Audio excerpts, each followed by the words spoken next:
যে ব্যক্তি চায় যে তার জীবনটা প্রশান্তিময় হোক, তার জীবনটা প্রশান্তিময় হোক, তার জীবনে টেনশন না থাক, ঝামেলা না থাক, হ্যাঁ, যন্ত্রণা না থাক, আবার থাকলেও যেন এগুলো আল্লাহ পাক কাটিয়ে দেন, এমন যদি কোনো ব্যক্তি তাকদির চায়, আমার পরামর্শ হচ্ছে সে যেন বেশি বেশি দরুদ শরীফ পড়ে।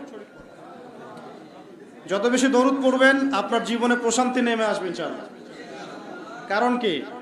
কারণ হচ্ছে আমরা যদি নবীকে সালাম দেই, নবী সাল্লাল্লাহু আলাইহি ওয়াসাল্লাম সেই সালামের উত্তর দেন। কি করেন? কিভাবে দেন সেটা আল্লাহ জানেন, আমরা ব্যাখ্যা করতে পারবো না। কোরআন হাদিসে এমন কিছু বিষয় আছে যেগুলো ব্যাখ্যা করার দরকার নাই। এই ব্যাখ্যা করতে গিয়ে মুসলিমদের মধ্যে শত শত দল হয়ে গেছে। এই যে আর রহমান আলাল আরশ ইস্তাওয়া, এই আয়াতটা শুনেছেন না? আর রহমান আলাল আরশ ইস্তাওয়া, রহমান আরশের উপরে। ইস্তাওয়া, রহমান আরশের উপরে ইস্তাওয়া। রহমান মানে কে? আল্লাহ পাক আরশের উপরে ইস্তাওয়া।